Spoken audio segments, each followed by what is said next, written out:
hearing like really sophisticated musicians that have an international flavor, but it's from the heart. There's like there's some depth there. John McLaughlin is a great inspiration, and he's spoken of this. Like he really feels that if music doesn't move you in some way, if there's not some depth, he's not interested. He wants no part of it. And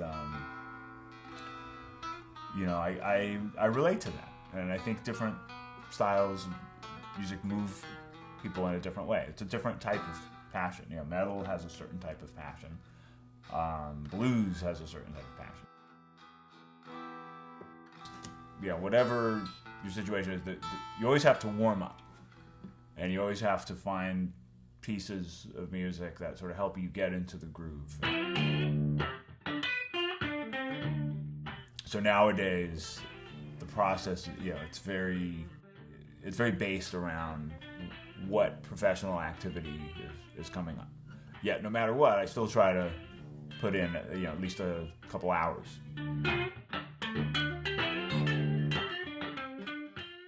I think practice routines change as you become a professional musician. You don't have the routine that you had, when you're a kid. When you're a kid, you're in school, so you can kind of plan things around your classes. And after school ends and you're doing music full time, your schedule becomes very unpredictable. So what you practice, at least in my case, I'm sure it's true for many, it's largely dictated by what's going to happen.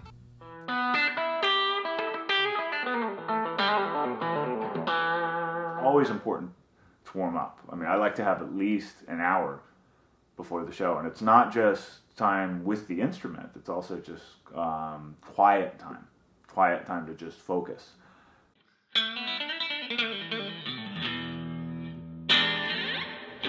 In the late 90s, I think, amps really started to sound like on records. I remember when, doing my first albums, we needed to try different preamps and different pedals, and it was a real pain.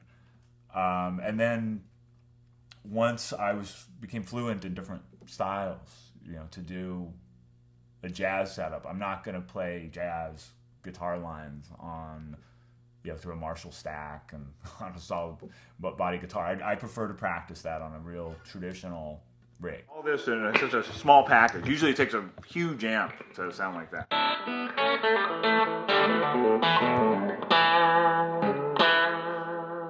So it's inspiring all these ideas because it really has the character. Let's just try flat.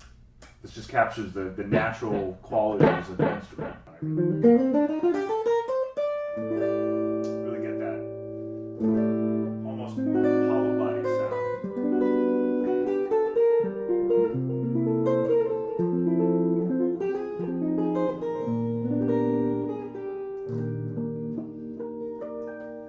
So if I adjust the guitar right, I can go for more of like a little more of a jazzy thing.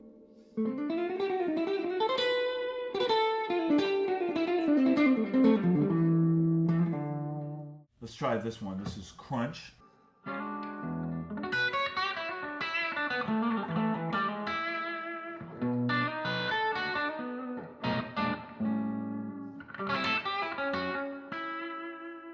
I'm going to move to lead now.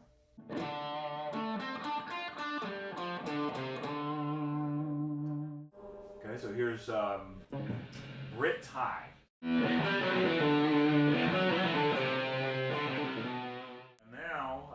Modern.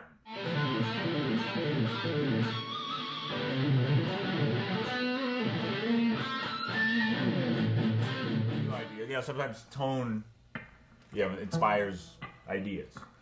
Tone, has a lot to do with it. There's certain ideas that you would never play on a certain tone, and on a completely different setup, it'll make a huge difference.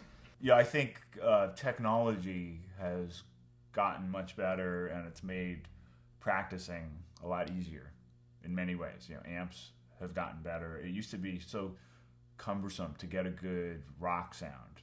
You really needed a large stacked amplifier, maybe a combo, but you needed that and the right pedal setup, and getting to this amp, it's amazing because it's all right there, and it's in a small package. You don't need this giant stack for your rock sound. You don't need a specialty acoustic amp, or usually a DI is used with acoustic. This sounds just as good. And then all the jazz tones are there too. So now this is it's a great example of how you can, with just a turn of a knob, get a sound that sounds like it's from a drastically different rig and a very different genre.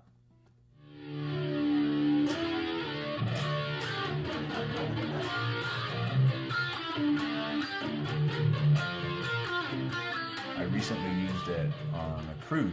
I did a cruise with an interesting, not your typical cruise. It was called the Motorboat, and it was hosted by the band Motorhead. And Testament played, Anthrax, some of the guys from Megadeth, and it was great. I threw it in my suitcase, and I had it in the cabin on the ship. And then on the last day, I got invited to participate in this all-star jam called Metal Allegiance, and I had to go over some great cover tunes, stuff like Tom Sawyer by Rush.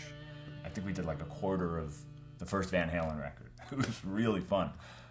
And we did a backstage jam, and I had this thing, and it worked great. It was great for rehearsing all the tunes. Jazz practice, has been a part of my regimen pretty much from a few years into playing with Testament.